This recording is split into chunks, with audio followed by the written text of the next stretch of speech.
1775, the American Revolutionary War began as the American colonies sought to detach from England and its oppressive monarchy.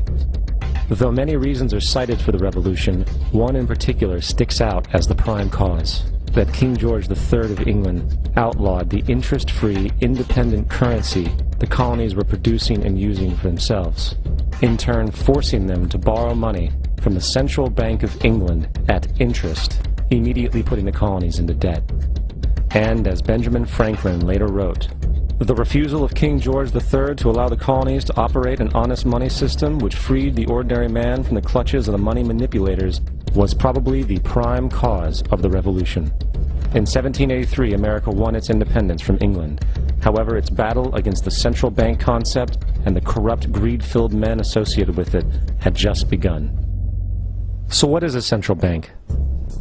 A central bank is an institution that produces the currency of an entire nation.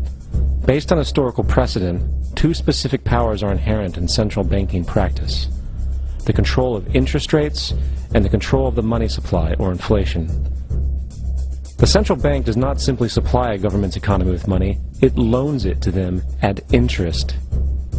Then, through the use of increasing and decreasing the supply of money, the central bank regulates the value of the currency being issued. It is critical to understand that the entire structure of this system can only produce one thing in the long run: debt. It doesn't take a lot of ingenuity to figure this scam out. For every single dollar produced by the central bank is loaned at interest. That means every single dollar produced is actually the dollar plus a certain percent of debt based on that dollar. And since the central bank has the monopoly over the production of the currency for the entire country, and they loan each dollar out with immediate debt attached to it, where does the money to pay for the debt come from? It can only come from the central bank again, which means the central bank has to perpetually increase its money supply to temporarily cover the outstanding debt created, which in turn, since that new money is loaned out at interest as well, creates even more debt. The end result of this system without fail is slavery, for it is impossible for the government and thus the public to ever come out of the self-generating debt. The founding fathers of this country were well aware of this.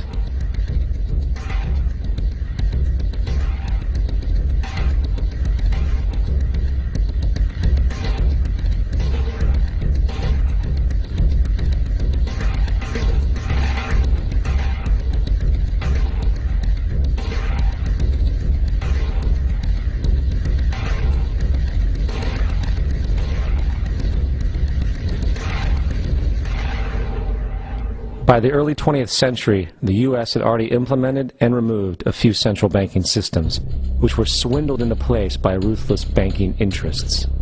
At this time, the dominant families in the banking and business world were the Rockefellers, the Morgans, the Warburgs, the Rothschilds.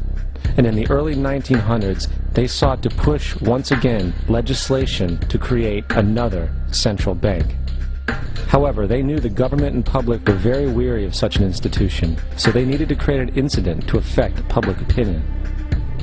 So, J.P. Morgan, publicly considered a financial luminary at the time, exploited his mass influence by publishing rumors that a prominent bank in New York was insolvent or bankrupt.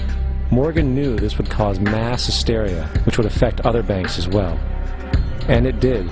The public, in fear of losing their deposits, immediately began mass withdrawals. Consequently, the banks were forced to call in their loans, causing the recipients to sell their property, and thus a spiral of bankruptcies, repossessions, and turmoil emerged. Putting the pieces together a few years later, Frederick Allen of Life magazine wrote, "The Morgan interests took advantage to precipitate the panic, guiding it shrewdly as it progressed." Unaware of the fraud, the Panic of 1907 led to a congressional investigation headed by Senator Nelson Aldrich, who had intimate ties to the banking cartels and later became part of the Rockefeller family through marriage. The commission, led by Aldrich, recommended a central bank should be implemented so a panic like 1907 could never happen again. This was the spark the international bankers needed to initiate their plan.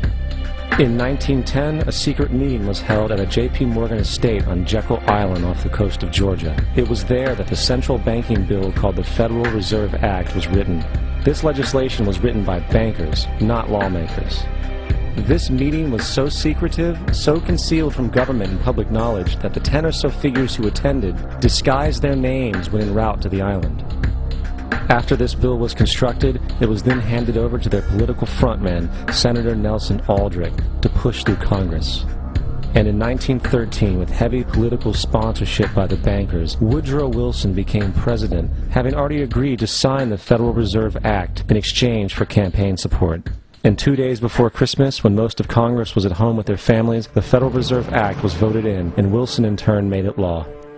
Years later, Woodrow Wilson wrote, in regret,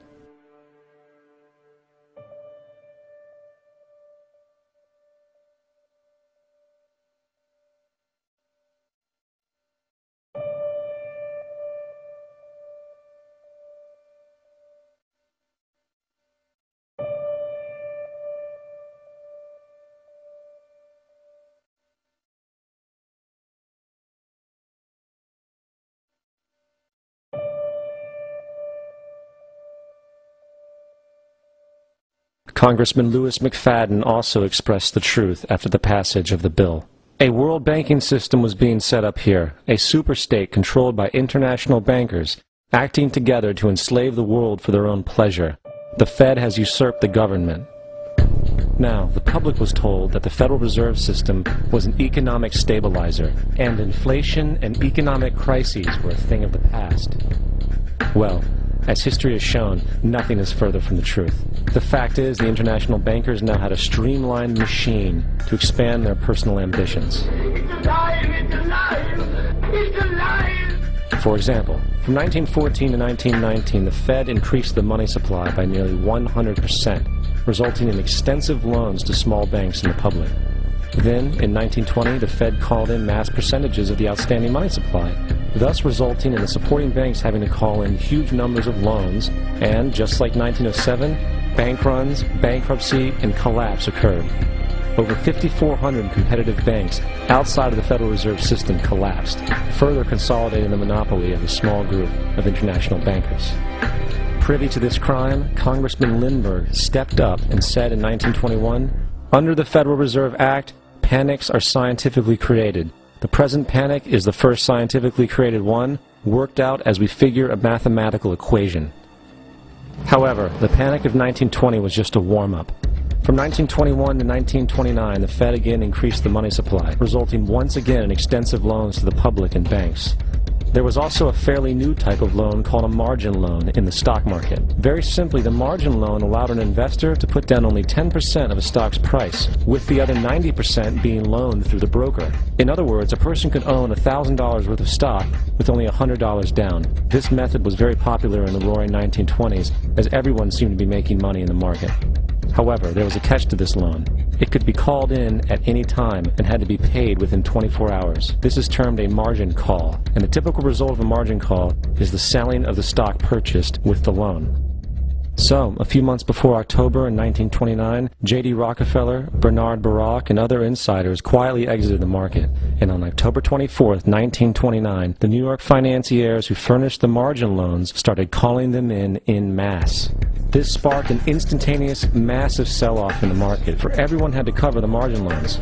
It then triggered mass bank runs for the same reason, in turn collapsing over 16,000 banks, enabling the conspiring international bankers to not only buy up rival banks at a discount, but to also buy up whole corporations at pennies on the dollar. It was the greatest robbery in American history.